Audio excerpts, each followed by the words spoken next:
Oke, Assalamualaikum warahmatullahi wabarakatuh. Sebelumnya perkenalkan nama saya Aulia Istiqomah, NPM 180810101008. Di sini saya akan mendemonstrasikan hasil audit IT pada Gorisel. Gorisel adalah salah satu toko PT, yaitu yang dia memiliki banyak sekali cabang, terutama pada handphone dan lain-lain, handphone, aksesoris, buku dan lain-lain. Nah, di sini identifikasi masalahnya adalah pengamatan dan terjun langsung ke lokasi Gorisel, karena sekarang saya juga bekerja di situ, didapatkan bahwa penggunaan teknologi informasi belum sepenuhnya mengikuti perkembangan IT dan hanya digunakan di beberapa bagian saja atau tidak menyeluruh. Selain itu, perlu diadakan lagi banyak pembaruan sistem informasi agar lebih efektif dan menyeluruh. Jadi, Gorisel itu dia menggunakan teknologi informasi atau IT itu hanya pada bagian kasir, stok, dan lain-lain, yaitu berada di pusat. Selain itu, tujuan IT dari Gorisel yaitu untuk memudahkan dalam pengelolaan perusahaan lebih efektif, untuk penyimpanan data perusahaan, dan juga mempersiapkan pelaksanaan teknologi informasi baik untuk staf maupun customer. Jadi, tujuannya itu yaitu terutama tentunya yaitu untuk memudahkan atau mengelola perusahaan agar lebih efektif, karena kalau menggunakan kertas itu pasti akan lebih ribet dan juga tidak efektif. Selain itu, dia juga untuk penyimpanan data, misalkan yaitu pada stok sell in ataupun sell out. Saat penjualan HP ataupun barang masuk itu pasti menggunakan TI. Selain itu, yaitu untuk mempersiapkan pelaksanaan teknologi informasi baik untuk staff maupun customer. Jadi, staff maupun customer itu bisa lebih mudah dan lebih efektif. Untuk generik auditnya sendiri, untuk generik maturity model yang digunakan sendiri, di sini kita menggunakan yaitu yang pertama yaitu non eksisten. Non eksisten itu apanya?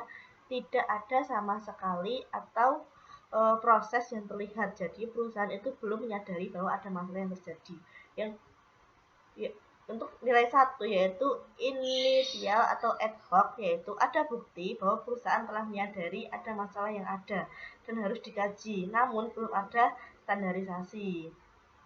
Yang lain yaitu poin 2 yaitu repeatable but intuitive. Artinya, proses telah dikembangkan pada tahap di mana prosedur yang mirip telah diikuti oleh bermacam-macam orang yang melaksanakan tugas ini. Tidak ada training ataupun komunikasi secara formal tentang prosedur, standar, dan tanggung jawab yang jatuh pada individu.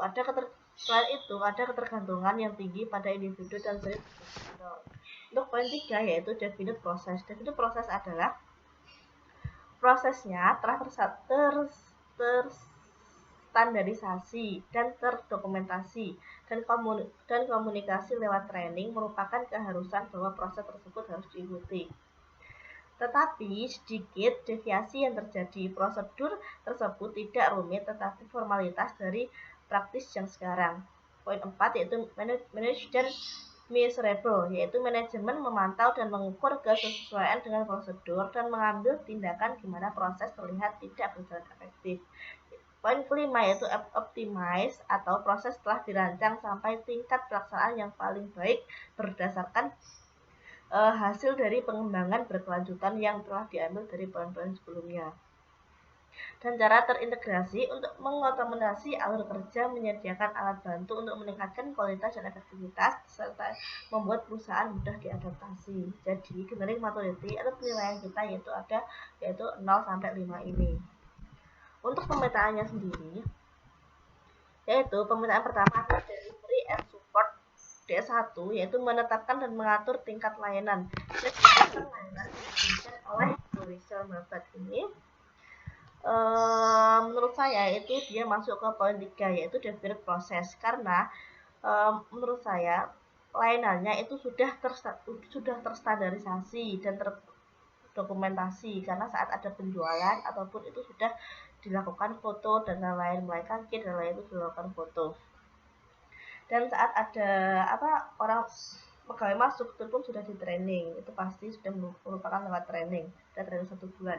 Untuk DS2 yaitu pengaturan layanan dengan pihak ketiga. Pihak ketiga itu misalnya itu adalah antara owner dan juga dengan PT yang bekerja sama. Itu kami memberikan penilaian 2 yaitu real and flow. Ada bukti bahwa perusahaan telah menyadari ada masalah. Namun Namun ada pendekatan dialokasikan sesuai kasus. Pendekatan manajemen secara umum tidak terstruktur, jadi masih kurang terstruktur. Untuk DS3 itu mengatur kinerja dan kapasitas. Untuk kinerja dan kapasitas sendiri itu berada pada poin 2, yaitu repeatable but intuitive, yaitu proses telah dikembangkan pada tahap di mana prosedur yang mirip. Untuk DS4 sendiri yaitu memastikan ketersediaan layanan. Di sini untuk memastikan ketersediaan layanan kita berada di poin 3, yaitu definite proses, karena prosedurnya itu untuk layanannya itu udah terstandarisasi dan juga sudah terdokumentasi dengan baik. Untuk DS5 yaitu memastikan keamanan sistem, itu berada di poin 2, karena keamanan sistemnya itu masih kurang, atau repeatable but intuitive. Sudah dikembangkan sih, prosedurnya juga telah mirip, juga telah diikuti, namun masih belum ada training ya untuk keamanan sistem ini, jadi masih otodidak. Untuk DS6 yaitu identifikasi dan biaya tambahan, itu berada pada 2, itu repeatable but intuitive juga. Untuk DS7 yaitu mendidik dan melatih user, itu berada pada poin 2, yaitu repeatable but intuitive. Jadi saat melatih user itu sudah dilakukan pelatihan, namun tidak ada pelatihan formal. Untuk DS8 yaitu mengelola bantuan layanan dan insiden, itu berada di poin 2, sama, yaitu repeatable but intuitive. Untuk mengatur konfigurasi itu masih di poin 1, yaitu ada bukti. Udah sih, perusahaan telah sadar bahwa itu salah, tapi belum ada tindakan yang nyata. Untuk DS10 itu mengelola masalah, itu berada di poin 2, yaitu repeatable but intuitive. Prosesnya dikembangkan sudah mirip prosedur yang ada, namun tidak ada proses formalnya. Untuk mengolah data itu berada di poin 3, yaitu definite proses. Jadi datanya itu sudah diolah sesuai prosedur dan juga sudah di trainer juga. Misalnya saat input data ataupun lain-lain itu FL atau bagian tokonya dia itu udah di trainer, udah sesuai prosedur, karena ini sangat fatal banget bagi perusahaan. Salah input data aja, misalkan beli HP ini tidak di input, itu pasti menimbulkan kerugian besar. Untuk mengelola fasilitas sendiri DS12 itu berada di poin 3 juga, sama, itu definite proses, itu sudah distandarisasi sekali, jadi semuanya itu sudah baik kan, sudah sangat baik. DS13 itu mengelola operasi. Untuk mengelola operasi itu berada di poin 3 juga, itu definite proses. Sudah dilakukan secara prosedur, tetapi deviasi yang dilakukan itu sedikit. Maksudnya prosedurnya itu masih biasa-biasa saja dan normal-normal saja dan tidak rumit. Untuk mengelola operasi DS13 poin 3 juga, yaitu definite proses, yaitu prosedur telah terstandarisasi. Jadi untuk pengelolaan operasi itu sudah sesuai standar, namun juga tidak rumit sama sekali. Jadi masih normal saja. Jadi formalitas dari praktis yang sekarang tidak rumit, tapi sudah formal. Dan untuk rata-rata dari DS1 sampai DS13, pelajaran saya itu dapat dinilai rata-ratanya itu 2,4. Jadi Dorisel itu dalam telekomunikasinya itu berada di level 2,4. Nah, berdasarkan penilaian dari proses pendataan dan evaluasi tersebut, Dorisel rata-rata mendapatkan demerit 2,4. Itu sudah lumayan bagus sih menurut saya, namun harus lebih ditingkatkan karena angka yang didapat masih jauh dari angka 5, kan 2,4 tidak ada, jadi separuhnya 5, separuh lebih lah. Jadi udah baik tapi kurang ditingkatkan lagi. Dengan rekomendasinya itu banyak yang belum terkoordinasi dengan baik.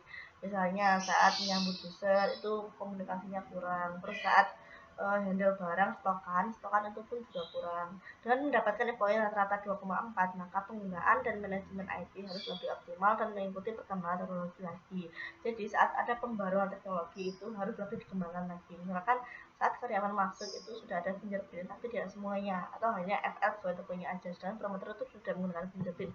Seharusnya saat perkembangan teknologi itu lebih semua bisa melakukan fingerprint gitu dan lain-lain. Stokan pun seharusnya juga sudah online semua, tidak perlu stok secara barang offline.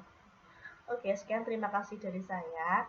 Mohon maaf apabila ada salahnya dan kurang jelas. Terima kasih. Ini merupakan hasil audit dari perusahaan yang saya kerjai sekarang. Terima kasih. Wassalamualaikum warahmatullahi wabarakatuh.